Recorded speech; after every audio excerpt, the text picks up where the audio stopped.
Se reunirán 6 amigas, hoy dejarán a un lado los cuentos de terror para embarcarse en un viaje extraordinario.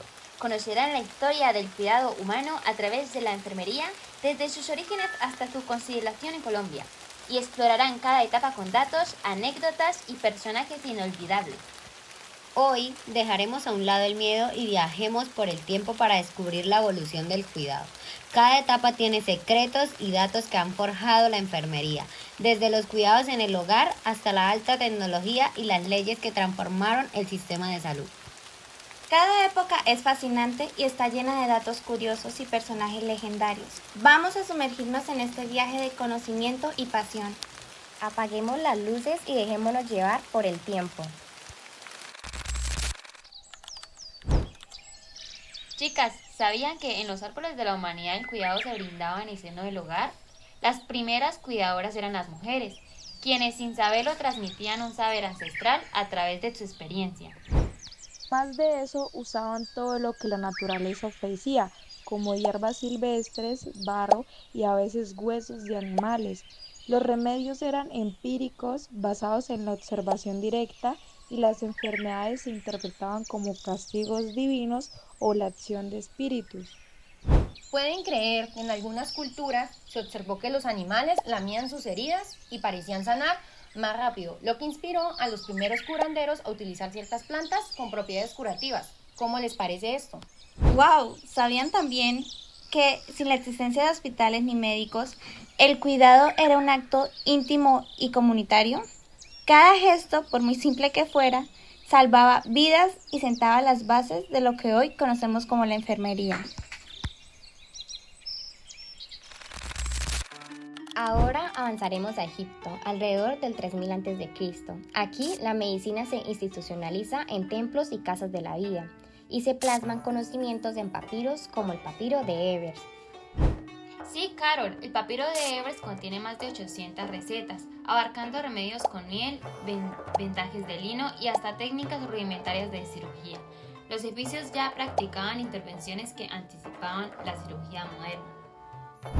Amigas, un dato curioso fue que se descubrió que la miel tenía propiedades antibacterianas mucho antes de que la ciencia moderna lo explicara. Este conocimiento se aprovechó para tratar heridas y prevenir las infecciones.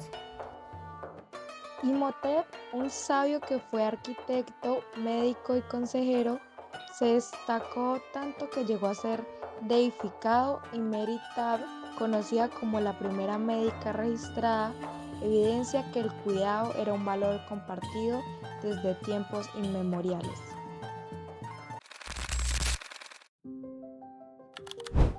En Grecia, el pensamiento médico da un giro revolucionario. Hipócrates introduce la teoría de los 4 humores, afirmando que la salud es el equilibrio de los líquidos en el cuerpo y la enfermedad un desequilibrio.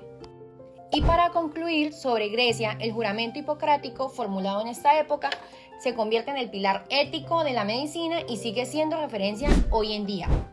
Después de esto, en Roma se organizan los primeros hospitales militares, conocidos como valetudinaria, donde se atendían a soldados heridos. Aquí la enfermería se institucionaliza, marcando el inicio de un cuidado organizado y sistemático.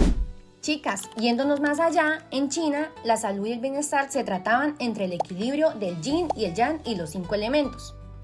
Y para concluir, en el continente americano, la salud y el bienestar se basaban en un equilibrio que era entre cuerpo, naturaleza y espíritu. Aunque esto cambió cuando Cristóbal Colón llegó a América a conquistarlo y se empezó la creencia de que el equilibrio y la salud o las enfermedades eran un castigo divino de Dios. ¡Wow! ¡Qué increíble todo lo que nos muestra la etapa doméstica! Que desde los inicios el cuidado nació de la necesidad, la empatía y la observación. Estos fundamentos se convertirán en el alma de la enfermería en cada etapa posterior. Amigas, hoy vamos a viajar a una época en la que el cuidado era sinónimo de vocación, donde la fe y la caridad eran el motor principal de la enfermería. Nos sumergiremos en la Edad Media y el Renacimiento para descubrir cómo se forjaba el cuidado desde el corazón. Exacto, amiga. En este periodo la iglesia se convirtió en el principal sostén del cuidado, dando origen a hospitales nomásticos y a una forma de atención basada en el amor y la entrega desinteresada. Me intriga cómo la devoción y la claridad se tradujeron en cuidados que, a pesar de las duras condiciones, salvaron innumerables vidas. Es fascinante ver cómo la vocación convirtió el sufrimiento en una oportunidad para ayudar al prójimo. Durante la Edad Media, el cuidado se transformó en un acto de fe. Los hospitales monásticos eran gestionados por monjas y frailes, que con gran devoción atendían a enfermos y pobres, creyendo firmemente que su labor era mandato divino. Así es, aunque las condiciones eran duras y la higiene escasa, la entrega de estos cuidadores salvaban vidas, convirtiendo cada acto en un compromiso sagrado con el prójimo. Asimismo, en muchos de estos conventos se cultivaban jardines medicinales. Las hierbas no solo se usaban para curar, sino que se consideraban parte de un ritual de sanación y oración. El entorno monástico impregnado de fe creó un espacio donde el cuidado se vivía de forma total. Cada gesto, cada oración y cada remedio natural tenía el propósito de aliviar el sufrimiento. Oh, sí, con el Renacimiento llegó una mezcla fascinante de fe y ciencia. El conocimiento se expandía y por primera vez se intentó sistematizar el cuidado. Manuscritos y manuales de enfermería comenzaron a circular, plasmando métodos que combinaban la tradición religiosa con prácticas científicas emergentes. Asimismo, figuras como Juan de Dios empezaron a escribir sobre el cuidado, estableciendo protocolos que, aún nacían de caridad, abrían el camino hacia la profesionalización del cuidado. La organización de las Hermanas de Caridad, fundadas por San Vicente de Paul en Francia, es un claro ejemplo. La vocación se transformó. El cuidado ya no era únicamente un acto de caridad, sino un compromiso estructurado, donde la fe se combinaba con el deseo de mejorar las condiciones de vida a través del conocimiento. También los hospitales renacentistas mostraban un ambiente distinto, se creaban capillas del cuidado, donde los rituales de sanación se integraban con la medicina. Era un renacer del cuidado que sentaba las bases de lo que sería la enfermería moderna.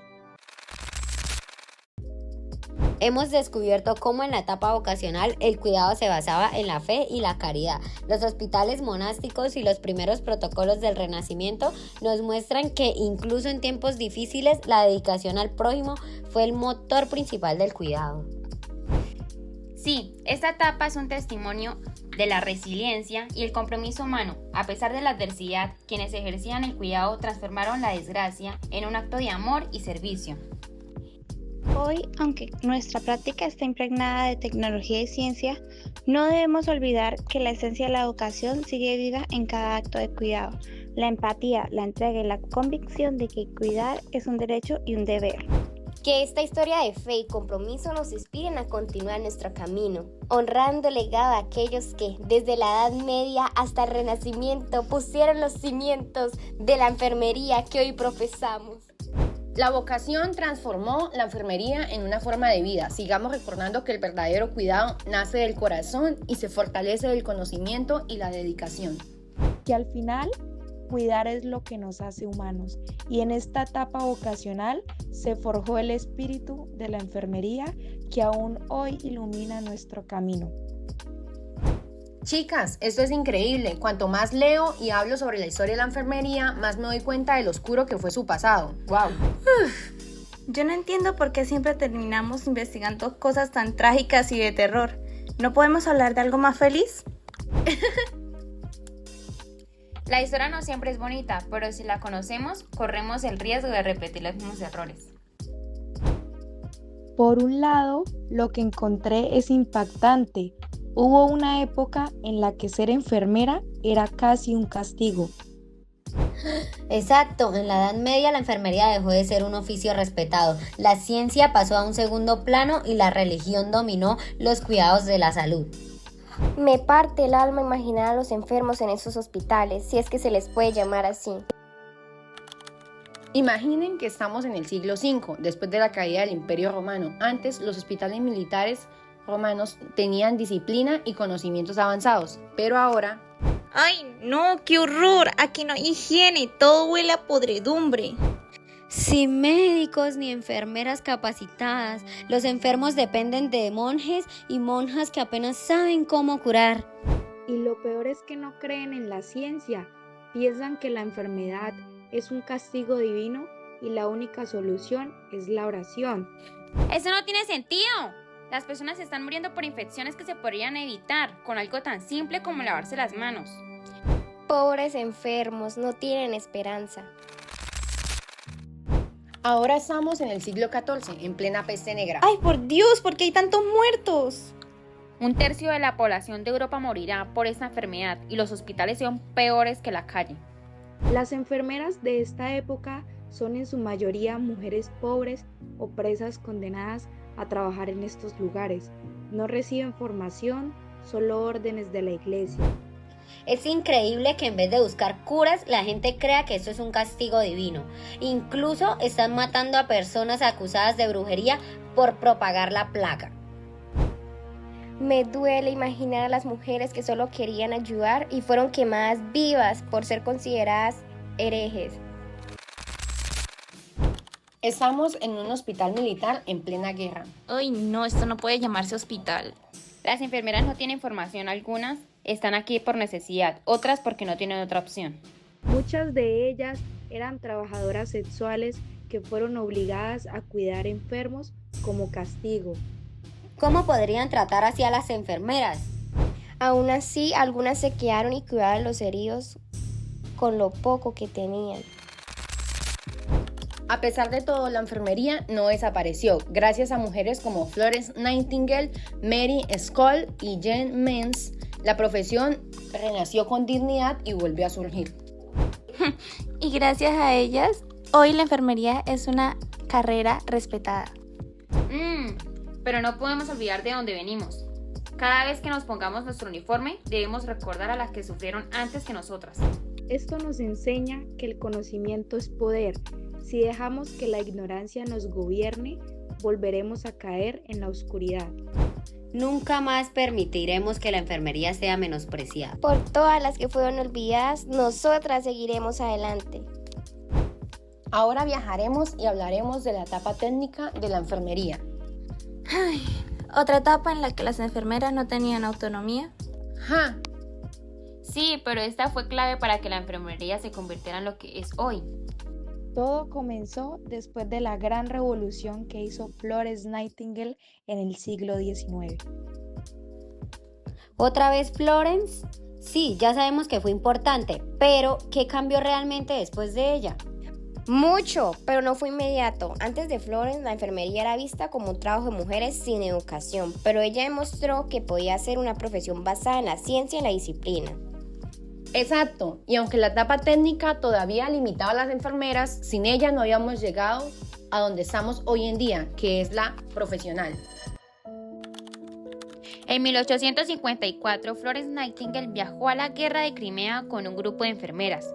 Lo que encontró fue aterrador: hospitales insalubres, heridos, abandonados y una tasa de mortalidad altísima. Necesitamos limpieza, ventilación y cuidados adecuados. Las enfermedades no son castigos divinos, sino problemas de higiene. ¿Así que ella estableció la primera escuela de la enfermería moderna? Sí, y eso marcó el inicio de la etapa técnica. Las enfermeras comenzaron a recibir una educación más estructurada, pero aún bajo un modelo rígido y basado en la obediencia. Ahora estamos en 1900. Las enfermeras ya tienen educación formal, pero aún no tienen una autonomía. Y siguen dependiendo de los doctores para tomar cualquier decisión. Enfermera, aplique la inyección y después revise los signos vitales. Sí, señor. Pero las enfermeras de esta época tenían un gran conocimiento técnico, pero se les enseñaba a obedecer las órdenes y cuestionarlas. Y esto fue un avance, pero también una limitación, porque aunque sabían qué hacer, no podían actuar por iniciativa propia. Miren esto, las enfermeras estaban en el frente de batalla, salvando vidas en condiciones extremas. Y aún así la historia solo recuerda a los médicos como héroes. Pero aquí es donde todo empezó a cambiar. Durante la guerra las enfermeras tomaron más responsabilidades porque los médicos no daban abasto. Entonces, ¿las guerras ayudaron a la enfermería a evolucionar? Exactamente. Aquí empezó la transición de la etapa técnica a la etapa profesional.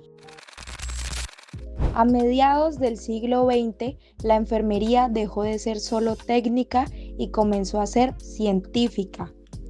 Ya no solo seguíamos órdenes, ahora empezábamos a tomar decisiones basadas en nuestro propio conocimiento.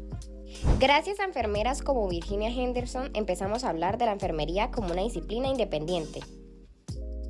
La etapa técnica fue solo un paso, pero un paso fundamental. Sin ella no habríamos llegado a ser lo que somos hoy en día. Entonces, podemos decir que Florence Nightingale no solo cambió la enfermería, sino que puso la primera piedra para lo que vendría después. Y gracias a su legado, hoy somos enfermeras con criterio propio, con autonomía y con la capacidad de salvar vidas, no solo siguiendo órdenes, sino también pensando por nosotras mismas. Y como dato curioso y concluyendo todo sobre la etapa técnica, durante esta también se integran avances tecnológicos y decisivos. Uno de ellos, los guantes quirúrgicos en 1889, donde el Dr. William impulsó el uso de guantes de goma para prevenir infecciones y proteger tanto a cirujanos como a pacientes, y también incluyendo las enfermeras. En 1954, la enfermera Ellis Sorens inventó la primera bolsa de colostomía desechable, permitiendo a los pacientes costomizados vivir con una mayor autonomía. Esto lo generó por el amor que le tenía a su hermana. Y por último, en 1937, en la Unión Soviética se organizó el primer banco de sangre moderno, idea que fue adoptada y adaptada en Colombia por pioneras como Elvira Dávila Ortiz. A partir de los años 70, la enfermería dio un salto monumental, pasó de ser un oficio técnico y subordinado a convertirse en una disciplina científica y totalmente autónoma. ¿Autónoma? Siempre pensé que a pesar de los avances, seguíamos bajo el yugo de los médicos. ¿Cómo sucedió ese cambio? Fue un proceso gradual. Las enfermeras empezaron a exigir que sus conocimientos y experiencias se validaran mediante la investigación. Se incorporaron a las universidades, se crearon programas académicos y específicos y surgieron teorías propias, que ya no se limitaban a seguir órdenes. Exacto, recuerdo que tras la integración de las escuelas de enfermería en la universidad, algo que se consolidó en 1977 en España, como por ejemplo se inició una revolución educativa donde las enfermeras dejaron de ser simplemente técnicas y empezaron a formarse como profesionales con un cuerpo teórico propio. Ese cambio no fue solo académico, sino también sociológico. Se comenzaron a reconocer sus derechos, su capacidad para liderar y gestionar equipos, e incluso para dirigir investigaciones que aportaban al cuidado de la salud. Y sin olvidar a Florence Nightingale, cuya visión pionera sentó las bases. Ella había demostrado que el cuidado debía ser sistemático y basado en la evidencia, pero fue en esta etapa cuando se profesionalizó. Se creó un proceso de atención, valoración, diagnóstico, planificación, intervención y evaluación, que hoy es fundamental en la práctica. Nos transportamos a estos años en los que las enfermeras comenzaron a estudiar en universidades, a formular diagnósticos enfermeros y a fundamentar su práctica en teorías propias. La integración en el ámbito académico marcó el inicio de una nueva era, la personalización del cuidado. Las jóvenes enfermeras asistían a clases en las que se debatían conceptos de salud más allá de la mera curación. Se discutían aspectos éticos, sociales y de gestión. Era el momento en que se reconocía que cuidar implicaba mucho más que aplicar técnicas, era atender al paciente como un ser integral. Se desarrollaron modelos conceptuales como el de Henderson, que definían el papel de la enfermera en asistir al individuo para que realizara por sí mismo aquellas actividades en las que tenían deficiencias. Este enfoque transformador dio luz a la identidad profesional de la enfermera. También las investigaciones comenzaron a florecer. Enfermeras como Peplow y Oren abrieron caminos para comprender la relación interpersonal y el autocuidado. Se establecieron bases científicas que poco a poco permitieron la toma de decisiones autónoma y el liderazgo en la gestión sanitaria. Lo que me impresiona es cómo la profesionalización no solo mejoró la calidad de los cuidados, sino que también empoderó a las enfermeras para luchar por condiciones laborales justas. Ahora somos quienes dirigimos equipos, investigamos y hasta gestionamos instituciones. Claro, y esa transformación ha tenido consecuencias reales. Se han creado especializaciones desde cuidados intensivos hasta atención en salud mental, lo que ha enriquecido la práctica y ha permitido entender la población de manera integral. Aunque aún persisten desafíos como la sobrecarga de trabajo y la precariedad en algunos sistemas, el cambio estructural de la profesión ha dado frutos. Hoy, gracias a ese proceso de profesionalización, podemos participar en la toma de decisiones y en la mejora continua de la atención sanitaria. La integración de la enfermería en la universidad consolidó un cuerpo de conocimientos que se sigue expandiendo. Desde entonces, se ha desarrollado una cultura basada en la evidencia, en la ética y en el compromiso como la salud pública. Y no podemos olvidarnos del impacto de las asociaciones profesionales y de la legislación que han contribuido a que la enfermería sea reconocida no solo como un oficio, sino como una verdadera profesión científica. Esa lucha por el reconocimiento es parte fundamental de nuestra historia. Así es la etapa profesional, donde se culminan siglos de esfuerzo, desde las primeras cuidadoras empíricas hasta las líderes de hoy en día. La enfermería ha evolucionado para convertirse en una disciplina autónoma, capaz de transformar la salud y la sociedad. Cada vez que me pongo mi bata, siento la responsabilidad de seguir construyendo este legado de cuidado, investigación y liderazgo. Hoy, ser enfermera es mucho más que aplicar técnicas, es un compromiso ético y científico con la salud de la sociedad. Y aunque aún enfrentamos desafíos, la base que se ha forjado en esta etapa profesional nos impulsa a seguir innovando y luchando por un sistema sanitario justo. Nuestro futuro se escribe en cada aula, en cada investigación y en cada acto de cuidado. Somos las herederas de una larga tradición que ha sabido reinventarse y crecer. En definitiva, la etapa profesional de la enfermería es la prueba de que con conocimiento, ética y dedicación podemos transformar no solo nuestra profesión, sino la vida de quienes cuidamos. Que este legado nos inspire a continuar, a cuestionar, a aprender y a liderar, construyendo una enfermería que brille con luz propia y que siga siendo un pilar fundamental de la salud en nuestra sociedad. Ahora nos centraremos en la llegada formal de la enfermería a Colombia, el cual es un capítulo fundamental. En 1911 y 1917 se graduaron las primeras enfermeras en Bogotá y en 1919 la Cruz Roja Colombiana impulsó la formación de profesionales, marcando el inicio de una larga historia de innovación en el cuidado. En este contexto, la influencia de corrientes internacionales como los ideales de la Revolución Francesa se hizo sentir, ya que la revolución impulsó la idea de que la salud es un derecho, lo que favoreció la creación de hospitales laicos y una mayor profesionalización en el cuidado. Como otro dato curioso, se dice que en la época se comparaba la llegada de la enfermería a Colombia con un renacimiento del cuidado, ya que el impulso de la igualdad y los derechos humanos permitió la modernización de las prácticas sanitarias.